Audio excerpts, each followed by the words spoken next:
Título: El cumpleaños de la infanta. Autor: Oscar Wilde. Era aquel día el cumpleaños de la infanta. Cumplía los 12 años.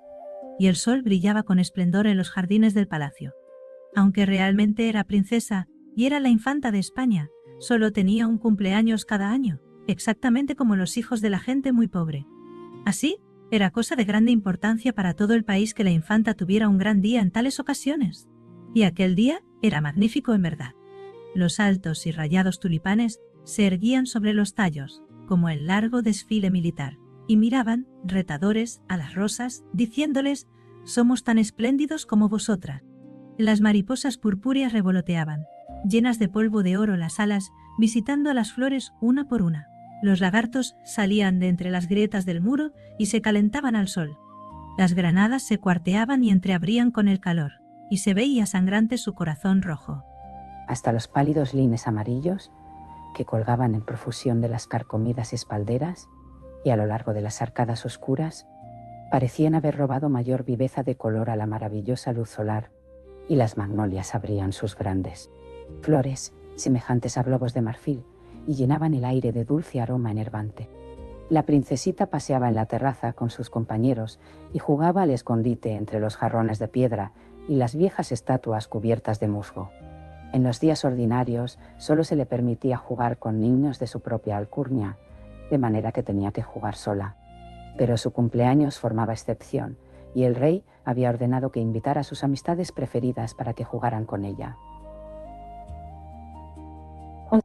Tenían los esbeltos niños españoles gracia majestuosa de movimientos, los muchachos con sus sombreros de gran pluma y sus capas cortas flotantes, las niñas recogiéndose la cola de los largos trajes de brocado y protegiéndose los ojos contra el sol con enormes abanicos negros y argentados. Pero la infanta era la más graciosa de todas, la que iba vestida con mayor gusto, dentro de la moda algo incómoda de aquel tiempo. Su traje era de raso gris, la falda y las anchas mangas de bullones estaban bordadas con plata, el rígido corpiño, adornado con hileras de perlas finas. Al andar, debajo del traje surgían dos diminutos zapatitos con rosetas color de rosa aerosa. Rosa y perla era su gran abanico de gasa, y en el cabello, que formaba una aureola de oro viejo en torno a su carita pálida, llevaba una linda rosa blanca. Desde una ventana del palacio los contemplaba el melancólico rey. Detrás de él se hallaba en pie su hermano, don Pedro de Aragón, a quien odiaba. Su confesor, el gran inquisidor de Granada, se hallaba sentado junto a él. Más triste que de costumbre estaba el rey, porque al ver a la infanta saludando con infantil gravedad a los cortesanos reunidos o riéndose tras el abanico de la ceñuda duquesa de Alburquerque, que la acompañaba siempre, pensaba en la joven reina, su madre, que poco tiempo antes, así le parecía aún, había llegado del alegre país de Francia, y se había marchitado entre el sombrío esplendor de la corte española, muriendo 6 meses después del nacimiento de su hija. Antes de haber visto florecer 2 veces los almendros en el huerto, o de haber arrancado por segunda vez los frutos de la vieja higuera nudosa que había en el centro del patio, cubierto ahora de hierba. Tan grande había sido el amor que tuvo el rey a su esposa, que no permitió que la tumba los separara. La reina fue embalsamada por un médico moro, a quien por tal servicio le había sido perdonada la vida, condenada ya por el Santo Oficio, en juicio por herejía y sospecha de prácticas mágicas. Y el cuerpo yacía aún dentro del féretro, forrado de tapices, en la capilla de mármol negro del palacio, tal como lo habían depositado allí los monjes aquel ventoso día de marzo, 12 años atrás. Una vez al mes, el rey, envuelto en una capa oscura y llevando en la mano una linterna sorda, entraba allí y se arrodillaba junto a ella exclamando: ¡Mi reina! ¡Mi reina! A veces, faltando a la etiqueta formalista que gobierna en España cada acto de la vida y que pone límites hasta la pena de un rey, asía las pálidas manos engolladas, en loco paroxismo de dolor, y trataba de reanimar con sus besos la fría cara pintada. Hoy creía verla de nuevo, como la dio por primera vez en el castillo de Fontainebleau, cuando tenía él apenas 15 años de edad y ella menos aún. En aquella ocasión contrajeron esponsales, que bendijo el nuncio del Papa en presencia del rey de Francia y de toda la corte, y él regresó a Escorial, llevando consigo un mechón de cabellos rubios y el recuerdo de los labios infantiles que se inclinaban para besarle la mano cuando subió a su carruaje. Más adelante se efectuó el matrimonio en Burgos y la gran entrada pública en Madrid con la acostumbrada misa solemne en la iglesia de la Virgen de Atocha y un auto de fe más importante que de costumbre, en el cual se relajaron al brazo secular para ser quemados cerca de 300 herejes, entre ellos muchos ingleses. En verdad, el rey amó a la reina con locura, lo cual no dejó de contribuir, según pensaban muchos, a la ruina de su país, a quien Inglaterra disputaba entonces sus posesiones del Nuevo Mundo. Apenas la dejaba apartarse de su lado, porque había olvidado o parecía olvidar todos los graves asuntos del Estado.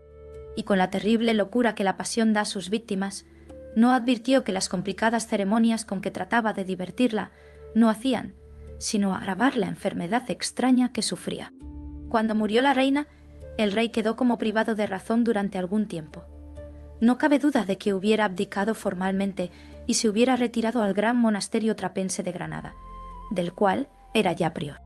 Titular, si no hubiera temido dejar a la infantita entregada a la merced de su hermano, cuya crueldad aún en España era notoria, y de quien muchos sospechaban que había causado la muerte de la reina con un par de guantes envenenados, que le regalara en su castillo de Aragón al visitarlo ella. Aun después de expirar los 3 años de luto que había ordenado por edicto real para todos sus dominios, nunca permitió a sus ministros que le hablaran de nuevos matrimonios, y cuando el emperador le hizo ofrecer la mano de su sobrina, la encantadora archiduquesa de Bohemia rogó a los embajadores dijeran a su señor que él, rey de España, estaba desposado con la tristeza, y que aunque ella fuese una esposa estéril, la amaba más que a la belleza, respuesta que costó a su corona las ricas provincias de los Países Bajos, que bien pronto, a instigación del emperador, se rebelaron contra él bajo la dirección de fanáticos de la Reforma. Toda su vida matrimonial, con sus alegrías ardientes y el dolor terrible de su fin súbito, parecía revivir ante él ahora, al ver a la infanta jugar en la terraza. Tenía toda la graciosa petulancia de la reina, la misma manera voluntariosa de mover la cabeza, la misma orgullosa boca de lindas curvas, la misma sonrisa maravillosa, Bray Sourire de France, al mirar de tarde en tarde hacia la ventana o al extender su manecita para que la besaran los majestuosos caballeros españoles. Pero la aguda risa de los niños molestaba los oídos del rey, y la viva, implacable luz del sol se burlaba de su tristeza. Y un olor tenue de aromas extraños, aromas como los que emplean los embalsamadores, parecía difundirse. ¿O era solo imaginación? En el aire claro de la mañana. Escondió la cara entre las manos, y cuando la infanta miré de nuevo hacia arriba, se habían cerrado las cortinas y el rey se había retirado. Hizo la niña una mue de contrariedad y se encogió de hombros. Bien podía haberse quedado el rey a verla jugar en su día de natales. ¿Qué importaban los ridículos asuntos del Estado? ¿O se había ido a meter en la capilla tenebrosa, donde siempre ardían velas y a donde nunca le permitían a ella entrar? ¡Qué tontería! Cuando el sol brillaba con tanta viveza y todo el mundo estaba tan contento. Además, iba a perder el simulacro de corrida de toros, para el cual sonaba ya la trompeta, sin contar la comedia de títeres y las otras cosas maravillosas. Su tío y el gran inquisidor eran mucho más sensatos. Habían salido a la terraza y le hacían finos cumplimientos. Sacudió, pues, la cabecita y tomando la mano de don Pedro, descendió lentamente las escaleras y se dirigió hacia el amplio pabellón de seda púrpura erigido en uno de los extremos del jardín. Los otros niños la siguieron, marchando en orden estricto de precedencia. Los que tenían los nombres más largos iban delante. Salió a recibirla una procesión de niños nobles, fantásticamente vestidos de toreros, y el joven conde de Tierra Nueva, hermosísimo adolescente de unos 14 años de edad, descubriéndose la cabeza con toda la gracia que dan él. Nacimiento hidalgo y la grandeza de España la acompañó solemnemente hasta una silla pequeña de oro y marfil, colocada sobre el estrado que dominaba el redondel. Los niños se agruparon en torno, agitando las niñas sus abanicos y cuchicheando entre sí, mientras don Pedro y el gran inquisidor, en la entrada, observaban y reían. Hasta la duquesa, la camarera mayor, se le llamaba mujer delgada, de facciones duras, con gorguera amarilla, no parecía de tan mal humor como otras veces, y algo semejante a una fría sonrisa vagaba en su cara arrugada y crispaba sus labios delgados y exangües. Era aquella una corrida de toros maravillosa, y muy superior, pensaba la infanta, a la corrida verdadera a que la llevaron en Sevilla cuando la visita del duque de Parma a su padre. Algunos de los muchachos caracoleaban sobre caballos de palo ricamente enjaezados, blandiendo largas picas con alegres gallardetes de cintas de colores vivos. Otros iban a pie, agitando sus capas escarlatas ante el toro y saltando la barrera cuando les embestía. Y el toro parecía un animal vivo, aunque estaba hecho de mimbres y cubierto con una piel disecada. A veces corría por el redondel sobre sus patas traseras, cosa que ningún otro toro haría. Se defendió espléndidamente, y los niños se excitaron tanto que se subieron sobre los bancos y agitando sus pañuelos de encaje gritaban: «¡Bravo toro!», con igual sensatez que la que suelen mostrar las personas mayores. Por fin, después de prolongada lidia, durante la cual algunos de los caballos de palo fueron despanzurrados y derribados sus jinetes, el joven conde de Tierra Nueva hizo caer el toro a sus pies y, habiendo obtenido permiso de la feria al no entonces así ascuelian al peine y tenor peiniramos siempre. Infanta, para darle el coup de grace, hundió su espada de madera en el cuello del animal con tanta violencia que le arrancó la cabeza y dejó al descubierto la cara sonriente del pequeño Monsieur de Lorraine, hijo del embajador de Francia en Madrid. Se despejó entonces el redondel entre grandes aplausos, y dos pajes moriscos, de librea negra y amarilla, con gran solemnidad, se llevaron arrastrando los caballos muertos, y después de breve interludio durante el cual un acróbata francés bailó en la cuerda tensa, se representó, con títeres italianos, la tragedia semiclásica de Sofonisba, en el pequeño escenario construido al efecto. Trabajaban tan bien los títeres, y sus movimientos eran tan naturales que al final del drama los ojos de la infanta estaban turbios de lágrimas.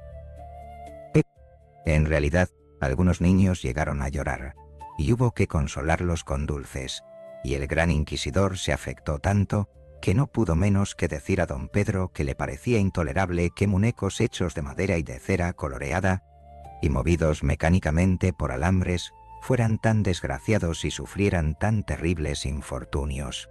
Apareció después un prestidigitador africano, que trajo un gran cesto cubierto con un paño rojo y, colocándolo en el centro del redondel, sacó de su turbante una curiosa flauta de caña y sopló en ella. A poco el paño rojo comenzó a moverse, y a medida que la flauta fue emitiendo sonidos más y más agudos, dos serpientes verdes y doradas fueron sacando sus cabezas de forma extraña y se irguieron poco a poco, balanceándose a un lado y a otro con la música, como se balancea una planta en las aguas. Los niños, sin embargo, se asustaron al ver las manchadas capuchas y las lenguas como flechas, y les agradó mucho más ver que el prestidigitador hacía nacer de la arena un diminuto naranjo, que producía preciosos azahares blancos y racimos de verdaderos frutos, y cuando tomó en sus manos el abanico de la hija del marqués de las Torres y lo convirtió en un pájaro azul, que voló alrededor del pabellón y cantó, su deleite no tuvo límites. El solemne minué, danzado por los niños bailarines de la iglesia de Nuestra Señora del Pilar, fue encantador. La infanta nunca había visto esta ceremonia, que se verifica anualmente durante el mes de mayo, ante el altar mayor de la Virgen y en honor suyo, y en realidad ningún miembro de la Real Familia de España había entrado a la catedral de Zaragoza desde que un cura loco, que muchos suponían pagado por Isabel de Inglaterra, había tratado de hacer tragar una hostia envenenada al príncipe de Asturias. Así, la infanta solo de oídas conocía la danza de Nuestra Señora, según se le llamaba, y era ciertamente digna de verse. Los niños llevaban trajes de corte arcaicos. Sus sombreros de 3 picos estaban ribeteados de plata y coronados por enormes penachos de plumas de avestruz, y la deslumbrante blancura de sus trajes, al moverse en el sol, se acentuaba por el contraste con sus caras morenas y sus largos cabellos negros. Todo el mundo quedó fascinado por la grave dignidad con que se movían en las intrincadas figuras de la danza, y por la gracia estudiada de sus lentos ademanes y de sus majestuosos saludos. Y, cuando terminaron e hicieron reverencia con sus grandes sombreros a la infanta, ella respondió al homenaje con gran cortesía, e hizo voto de enviar una gran vela de cera al santuario de la Virgen del Pilar, en pago del placer que le habían producido. Una compañía de hermosos egipcios, como se llamaba entonces a los gitanos, avanzó al redondel, y sentándose en el suelo, con las piernas cruzadas en círculo, comenzaron a tocar suavemente sus cítaras, moviendo el cuerpo al son de la música y tarareando en leve murmullo un aire de ensueño, todo en notas graves.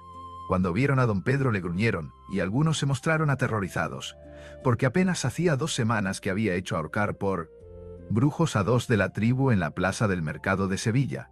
Pero la linda infanta los encantó, viéndola echarse hacia atrás y mirar con sus grandes ojos azules por encima del abanico, y se sentían seguros de que personilla tan encantadora no podía ser cruel para nadie.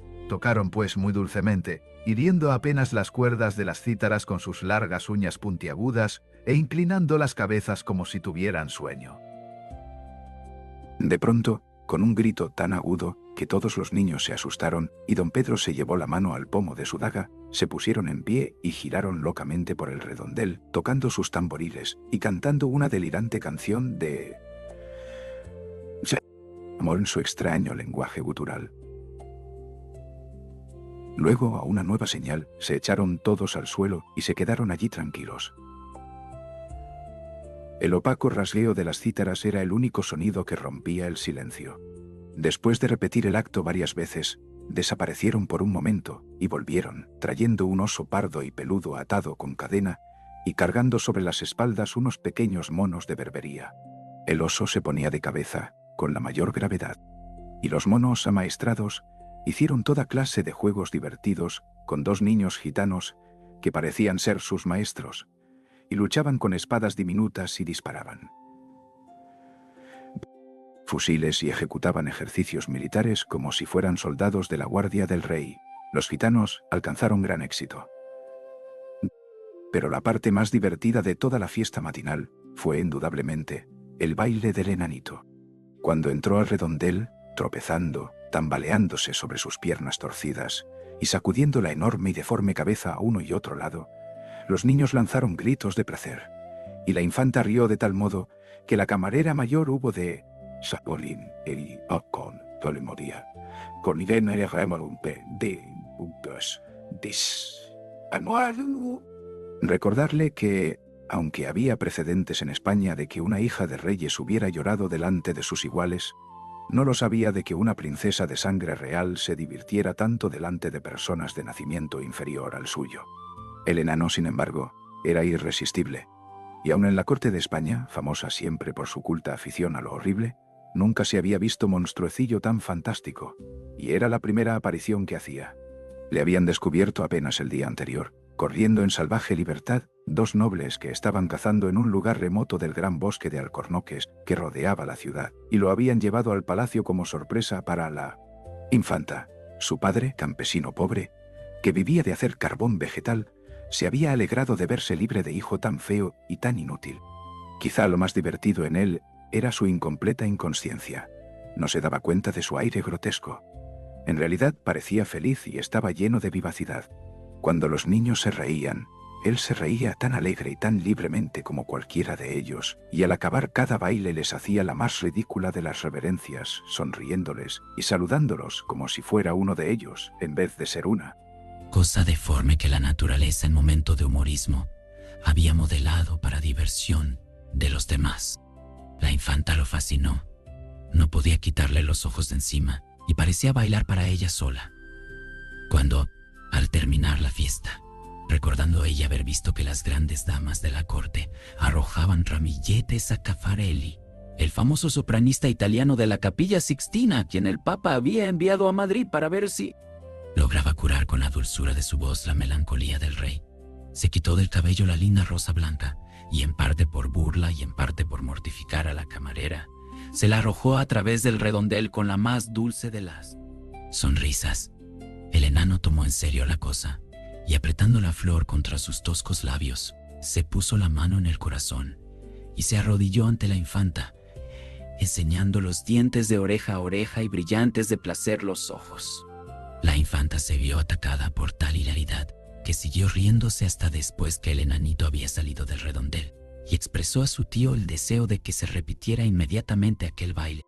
Pero la camarera, so pretexto de que el sol daba demasiado calor, decidió que sería lo mejor para su Alteza volver sin tardanza al palacio, donde se le había preparado un magnífico festín que incluía un gran pastel de cumpleaños con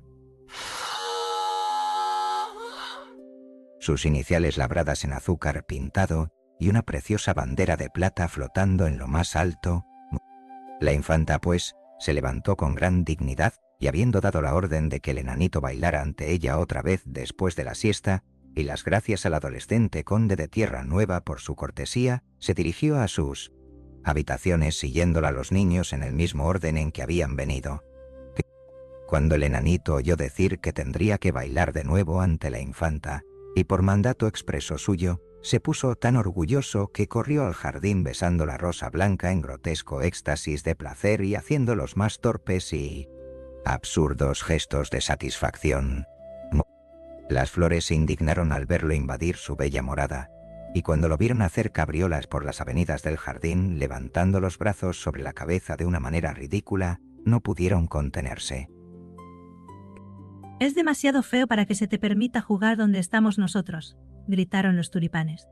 «Debería beber jugo de adormideras y dormirse durante 1000 años», dijeron los grandes lirios escarlatas y se encendieron de ira. «Es un verdadero horror», chilló el cacto. «Es torcido y rechoncho, y su cabeza no guarda proporción con sus piernas. Me crispo todo al verlo.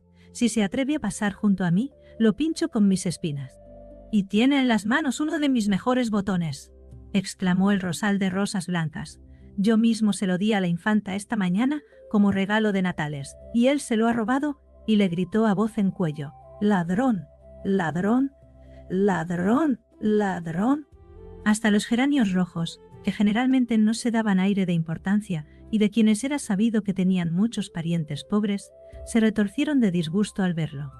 Y cuando las violetas suavemente declararon que, aunque era extremadamente feo, no era culpa suya, se les respondió con no poca justicia que ese era su principal defecto y que no era razón para admirar a nadie el ser incurable. En verdad, hubo violetas a quienes la fealdad del enano pareció casi ostentosa y pensaron que habría procedido mejor mostrándose triste, o siquiera pensativo, en vez de saltar alegremente y ponerse en actitudes grotescas y ridículas.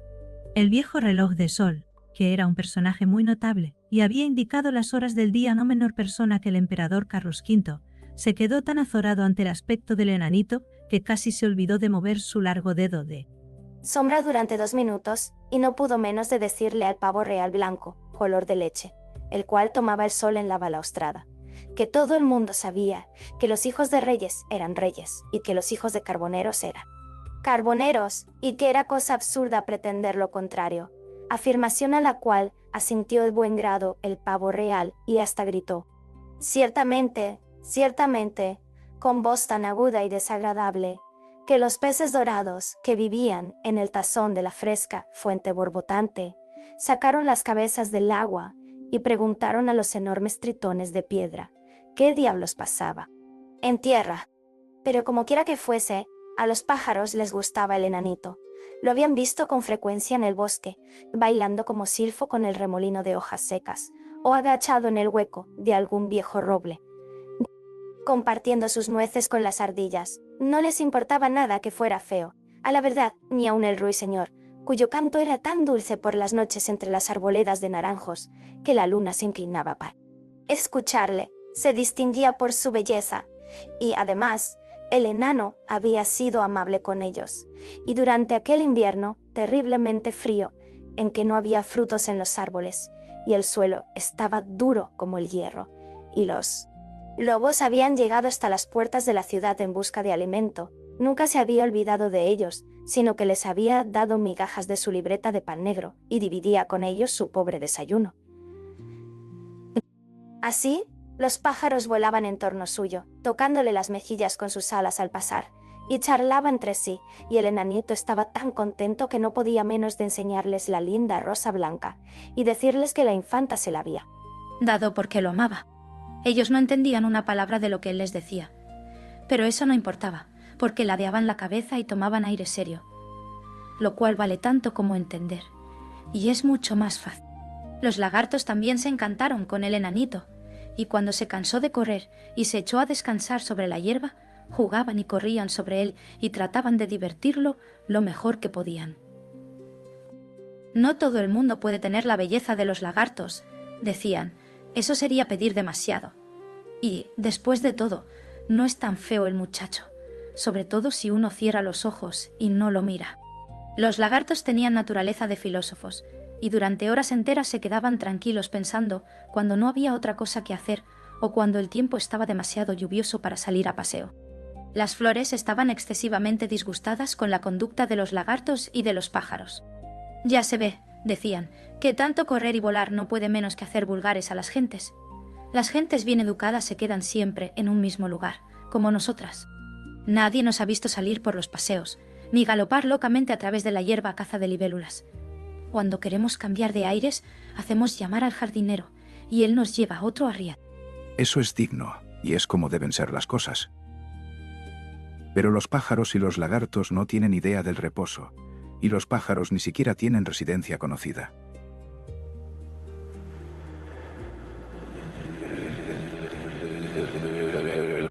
Son meros vagos como los gitanos y debe tratárseles exactamente del modo que a ellos.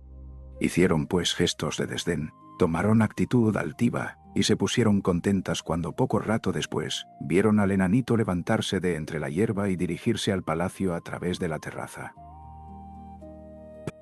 Debería mantenérsele encerrado durante el resto de su vida, dijeron. Mirad su joroba y sus piernas torcidas, y comenzaron a reírse.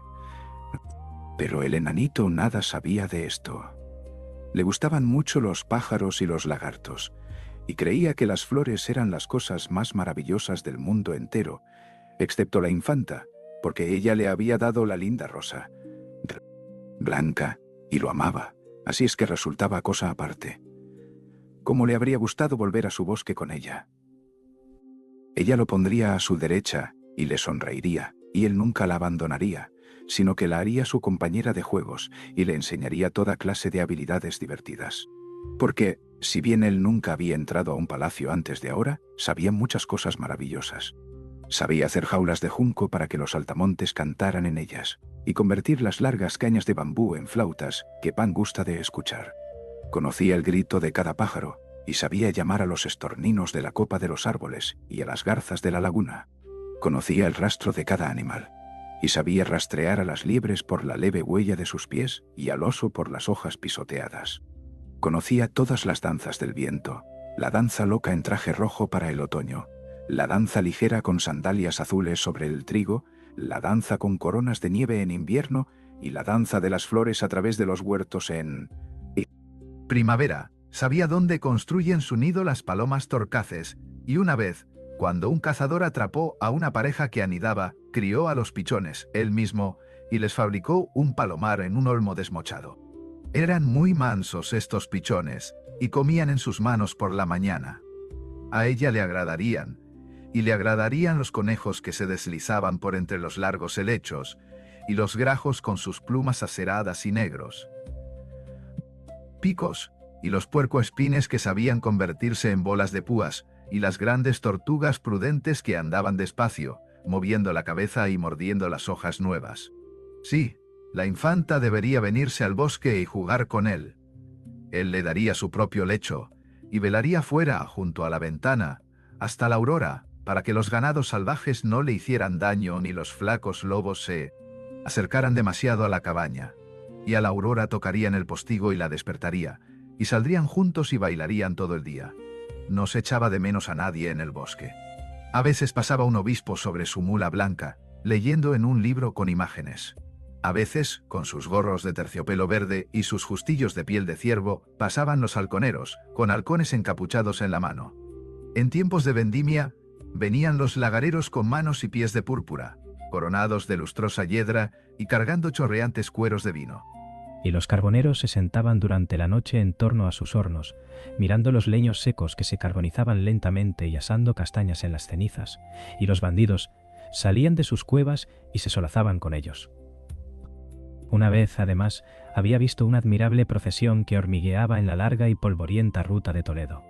Los monjes iban delante, cantando suavemente y llevando estandartes de colores y cruces de oro, y luego, con armaduras de plata, con arcabuces y picas, iban los soldados, y en medio de ellos 3 hombres descalzos con extrañas vestiduras amarillas llenas de maravillosas figuras pintadas y con velas encendidas en las manos. Ciertamente había mucho que ver en el bosque, y cuando la infanta se fatigara encontraría mullidos lechos en el musgo, o él la llevaría en brazos, porque era muy vigoroso, aunque sabía que no era alto. Le haría un collar de rojos frutos de brionia, que serían tan hermosos como los frutos blancos que llevaba en su traje, y cuando se cansara de ellos, él le buscaría otros. Le traería bellotas y anémonas mojadas de rocío, y diminutos gusanos de luz para que fueran como estrellas en el oro pálido de sus cabellos. Pero, ¿dónde estaba la infanta?, le preguntó a la rosa blanca, que no le respondió. Todo el palacio parecía dormido, y hasta donde las maderas de puertas y ventanas no se habían cerrado, se habían bajado grandes cortinas para evitar el reflejo del sol. Vagó por todos lados buscando entrada y al fin encontró una puertecita abierta. Se escurrió por ella y se encontró en una espléndida sala, mucho más espléndida, pensó con temor, que el bosque. Todo estaba mucho más dorado, y hasta el piso estaba hecho de grandes piedras, de colores que formaban una especie de dibujo geométrico. Pero la infantita no estaba allí. Solo vio unas prodigiosas estatuas blancas que lo miraban desde sus pedestales de jaspe, con ojos ciegos y labios que sonreían extrañamente. En el extremo del salón había una cortina de terciopelo negro, ricamente bordada, con soles y estrellas, divisas favoritas del rey, en los colores que él prefería. Tal vez ella se escondía allí. La buscaría al menos. Se acercó suavemente y entreabrió la cortina. No, lo que había detrás era solo otra sala, pero le pareció más hermosa que la anterior. Colgaba de los muros tapicería verde de arras, tejida con aguja, con muchas figuras, que representaba una cacería, obra de artistas flamencos que emplearon más de 7 años en ella. Había sido en otro tiempo la cámara de Jean Le Fou, aquel rey loco, tan enamorado de la caza, que a menudo en su delirio trataba de montar sobre los enormes caballos encabritados y arrancar de la pintura al ciervo, sobre el cual saltaban los grandes perros, tocando el cuerno y apuñaleando con su daga el pálido animal fugitivo. La habitación se usaba ahora como sala de consejo, y en la mesa del centro estaban las rojas carteras de los ministros, donde se veían estampados los tulipanes áureos de España y las armas y emblemas de la casa de Habsburgo. El enanito miró en derredor con asombro y no sin temor. Los extraños jinetes silenciosos que galopaban con velocidad a través de los claros del bosque, sin hacer ruido, parecíanle los terribles fantasmas de que habla. Oído hablar a los carboneros, los comprachos, que solo cazan de noche, y que, si encuentran a un hombre, lo convierten en cierva y lo persiguen. Pero pensó en la infantita y recobró el valor. Quería encontrarla sola y decirle que él también la amaba. Tal vez estaría en la sala contigua. Corrió sobre las mullidas alfombras moriscas y abrió la puerta. No, tampoco estaba allí. El salón estaba vacío. Era el salón del trono donde se recibía a los embajadores extranjeros, cuando el rey, cosa poco frecuente entonces, consentía en darles audiencia personal.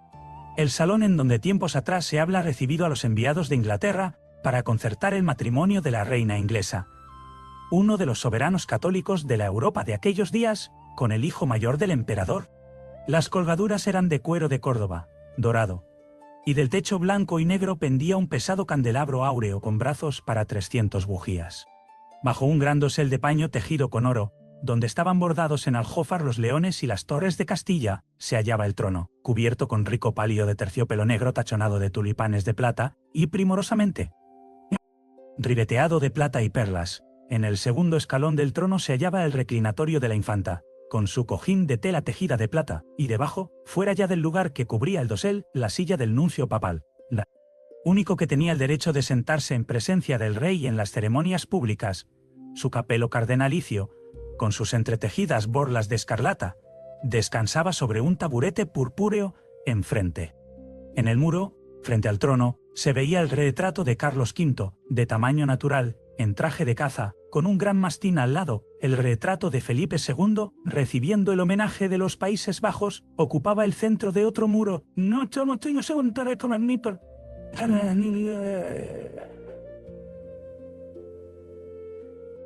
Entre las ventanas estaba colocado un vargueño negro de ébano, con incrustaciones de marfil, en las que se veían grabadas las figuras de la danza de la muerte. De Holbein, obra, se decía, de la mano del famoso maestro.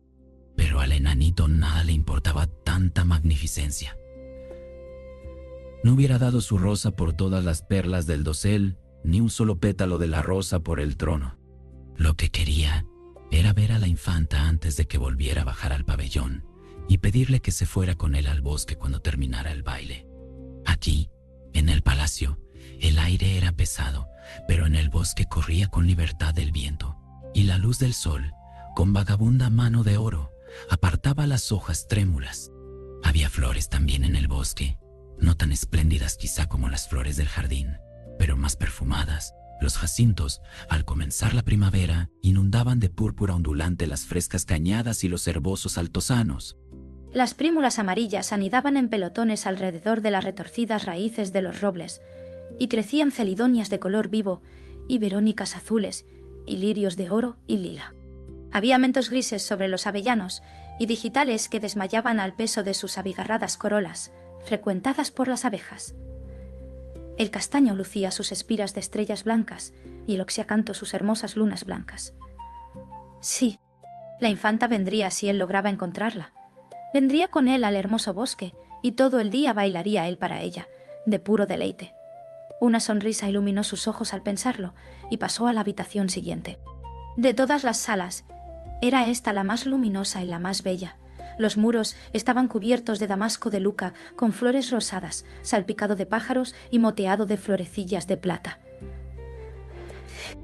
Los muebles eran de plata maciza, festoneada con guirnaldas floridas y cupidos colgantes. Enfrente de las dos amplias chimeneas había grandes biombos en que aparecían bordados loros y pavos reales. Y el piso, que era de ónix verde mar, parecía extenderse indefinidamente y perderse en la distancia. No estaba solo ahora. En pie, bajo la sombra de la puerta, al extremo opuesto del salón, vio una figurilla que lo miraba. Le tembló el corazón.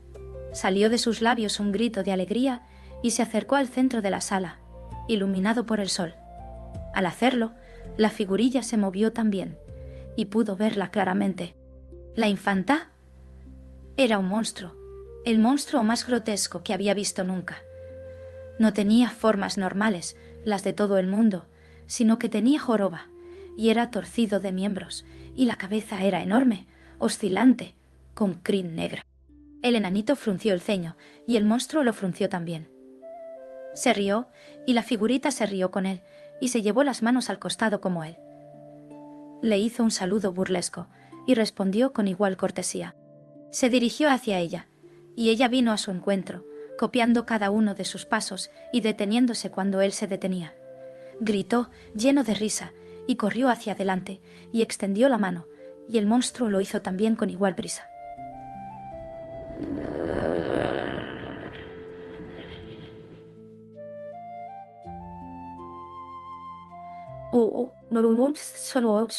Y lo hizo también. Trató de seguir adelante, pero una superficie lisa y dura lo detuvo. La cara del monstruo estaba muy cerca de la suya, y parecía llena de terror. Apartó el cabello que le caía sobre los ojos. La figurilla lo imitó. La atacó, y ella le devolvió golpe por golpe. Le tuvo odio y le hizo gestos de horror. Se echó hacia atrás, y el monstruo se retiró a su vez. ¿Qué era aquello? Se quedó pensando breve rato y miró alrededor de la sala. Cada uno de los cuadros se repetía en la otra sala impenetrable, y cada uno de los asientos. El fauno dormido que yacía en la alcoba junto a la puerta tenía un hermano gemelo que dormitaba, y la Venus de plata que relucía a la luz del sol extendía sus brazos a otra Venus no menos hermosa. Sería Eco. Había llamado una vez a la ninfa en el valle, y le respondió palabra por palabra. ¿Sabía Eco engañar los ojos como engañaba los oídos? ¿Sabía crear un mundo ficticio semejante al mundo real? Las sombras de las cosas podían tener color y vida y movimiento.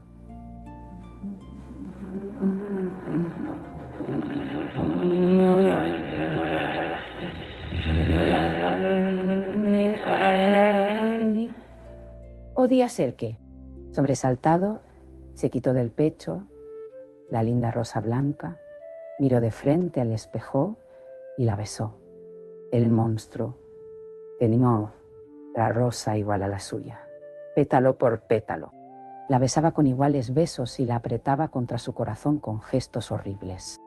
Cuando la verdad surgió en su cabeza, dio un grito loco de desesperación y cayó sollozante al suelo. Era él, pues, el deforme jorobado, horrible y grotesco. Él era el monstruo y de él se reían todos los niños, y la princesita que él creía que lo amaba. No había hecho sino reírse de su fealdad y burlarse de sus miembros torcidos. ¿Por qué no lo habían dejado en el bosque donde no había espejo para decirle cuán feo era? ¿Por qué no lo había matado su padre antes que venderlo para su vergüenza? Cálidas lágrimas rodaban a borbotones por sus mejillas. Hizo pedazos la rosa blanca y el monstruo hizo igual cosa y esparció los pétalos por el aire. Se revolcó por el suelo y cuando el enanito lo miraba, correspondía a su mirada con cara de dolor. Se alejó del espejo para no verlo y se cubrió los ojos con la mano. Se arrastró, como animal herido, hacia la sombra y allí se quedó gimiendo. En aquel momento la infanta entró con sus compañeras por la puerta abierta y cuando vieron al feo enanito yacer en el suelo y golpear el piso con el puño cerrado, de manera extravagante y fantástica, estallaron en carcajadas alegres y se pusieron a observarlo. Su baile era divertido, dijo la infanta, pero sus acciones son más divertidas todavía. En verdad, es casi tan bueno como los títeres, pero claro está, sus gestos no son tan naturales. Y agitó su gran abanico y aplaudió. Pero el enanito no la miró, y sus sollozos fueron cada vez más apagados. De pronto dio un suspiro extraño y se llevó la mano al costado. Luego se dejó caer y se quedó inmóvil. «Admirable», dijo la infanta después de una pausa, «pero ahora quiero que bailes para mí». «Sí», exclamaron todos los niños, «levántate y baila, porque eres tan inteligente como los monos de Berbería y haces reír mucho más». Pero el enanito no respondió. Y la infanta golpeó el suelo con el pie y llamó a su tío, que paseaba por la terraza con el chambelán, leyendo despachos recién llegados de México, donde acababa de establecerse el santo oficio. «Mi enanito tiene murria», le dijo, «reanímalo y dile que baile para mí». Se sonrieron y entraron los tres al salón, y don Pedro se inclinó y tocó al enanito en la mejilla con su guante bordado. «Tienes que bailar», le dijo, «petit monstre, tienes que bailar. La infanta de España y de las Indias quiere divertirse». Pero el enanito no se movió. «Hay que llamar a un azotador», dijo don Pedro con fastidio, y se volvió a la terraza. Pero el chambelán tomó aspecto grave y se arrodilló junto al enanito y le tocó el corazón. Después de breves momentos se encogió de hombros, se levantó y, haciendo reverencia a la infanta, le dijo: «Mi bella princesa, vuestro divertido enanito no volverá a bailar más. Es lástima, porque es tan feo que pudo haber hecho sonreír al rey». «Pero, ¿por qué no ha de bailar más?», preguntó la infanta riendo. «Porque se le ha roto el corazón», respondió el chambelán. Y la infanta frunció el ceño y sus finos labios de rosa se plegaron con desdén. «En adelante, que los que vengan a jugar conmigo no tengan corazón», exclamó, y salió corriendo hacia el jardín. Fin del audiolibro por MVX, -M8AX, procesado usando CPU, Intel Core i5 10210 CPU 1.6, en honor a MDDD, mi madre,